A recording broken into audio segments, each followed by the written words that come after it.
স্বামীজি ছিলেন সত্যদ্রষ্টা ঋষি। তিনি বলে গিয়েছিলেন যে ভগবান শ্রী রামকৃষ্ণের আবির্ভাবের সাথে সাথেই সত্যযুগের আরম্ভ হয়েছে। কিন্তু চারিদিকে এত মারামারি, কাটাকাটি, অন্যায়, অত্যাচার দেখে আমাদের মতো অনেকের মনেই প্রশ্ন জাগে যে একে সত্যযুগ বলবো কি করে। কিন্তু স্বামীজির কথা তো মিথ্যা হবার নয়। স্বামীজি তাহলে সত্যযুগ বলতে ঠিক কি বলেছিলেন? অনেক সময় মনে হয় ভগবান এত নিষ্ঠুর কেন হলেন? এত অন্যায় অবিচার দেখেও তিনি কি করে চুপ করে বসে আছেন? কেনই বা বর্তমানে পৃথিবীতে সামগ্রিক পরিবেশে এত অশান্তি, যুদ্ধ, বিগ্রহ? এইসব প্রশ্নের উত্তর খুঁজতেই আজকের এই উপস্থাপনা।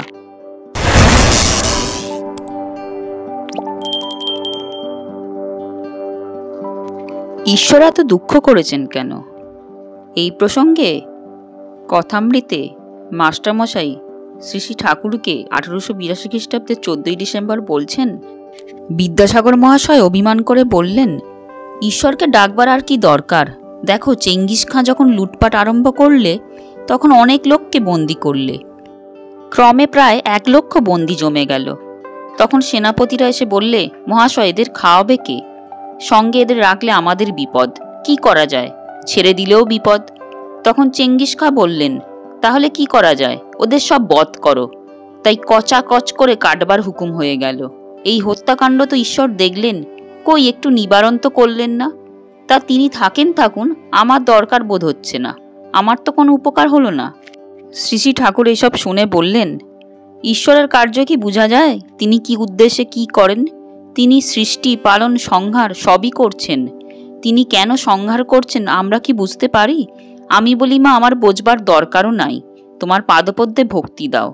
মানুষের জীবনের উদ্দেশ্যই এই ভক্তি লাভ, আর সব মা জানেন। বাগানে আম খেতে এসেছি, কত গাছ, কত ডাল, কত কোটি পাতা, এসব বসে বসে হিসাব করার আমার কি দরকার? আমি আম খাই, গাছপাতার হিসাবে আমার দরকার নাই। ঠাকুর অন্যত্র বলেছেন, মানুষের 1 ছটাক বুদ্ধি, এই 1 ছটাক বুদ্ধিকে অসীম ঈশ্বরের কার্য কি বোঝা যায়? বুঝতে গেলে নিজের মাথা গোলানোই সার হবে। তার থেকে বরং আমাদের হাতে যেটা আছে সেটা করাই বুদ্ধিমানের কাজ। আমাদের হাতে শ্রী শ্রী ঠাকুরের নাম আছে, ইষ্ট নাম আছে। সেই নামই আমাদের মহাস্ত্র। সেই নামকে ধরে থাকলে আমরা শত শত বিপদ আপদ সত্ত্বেও নিজেকে স্থির, অবিচল রাখতে পারব। এবার দেখি এই প্রসঙ্গে শ্রীসীমা কি বলেছেন। সালটা তখন 1915 খ্রিস্টাব্দ। তখন প্রথম বিশ্বযুদ্ধ চলছে।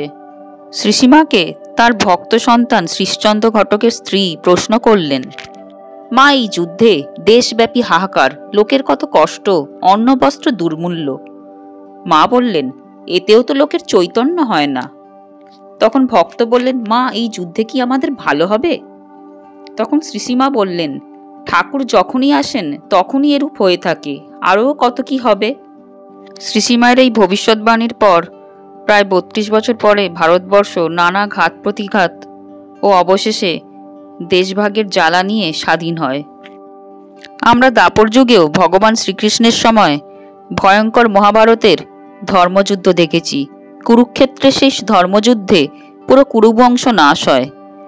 এমনকি ভগবান শ্রীকৃষ্ণের স্বধাম গমনের আগে তাঁর যদুবংশ পুরো নাশ হয়। এখন প্রশ্ন হলো, অবতার যখনই আসেন তখনই যদি এত যুদ্ধ, বিগ্রহ, ধ্বংসলীলা হয়, তাহলে স্বামীজি কেন বললেন ঠাকুরের আবির্ভাবের সাথে সাথেই সত্যযুগ চলে এসেছে?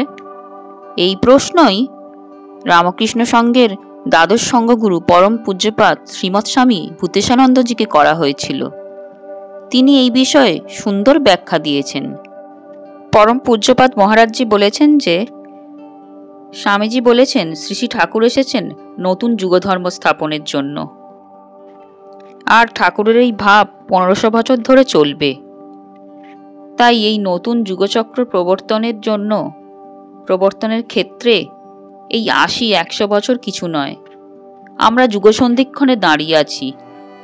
কোনো নতুন যুগ আসার আগে পুরনো যুগ চলে যাওয়ার সময় হুলুস্থুলুস হয়, চারিদিকে ক্যাওস হয়। যেমন কোনো স্থান পরিষ্কার করার সময় প্রথমে ঝাঁট দিতে হয়, এবং ঝাঁট দেওয়ার ফলে প্রথমে খুব ধুলো ওড়ে। সেই সময় সব কিছু ভালো করে দেখাও যায় না। কিন্তু পরে দেখা যায় স্থানটা ঝাড় দেওয়ার বলে বেশ পরিষ্কার হয়ে গেছে এবং চারিপাশ বেশ স্বচ্ছ হয়ে গেছে। ধুলো না উঠলে স্থানটা পরিষ্কারও হতো না।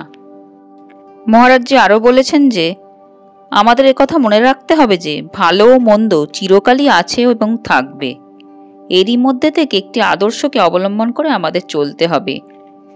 তাঁর সীমিত গণ্ডির মধ্যে শ্রী রামকৃষ্ণ যে বীজ দিয়ে গেছেন ক্রমে তা মহিরুহে পরিণত হবে।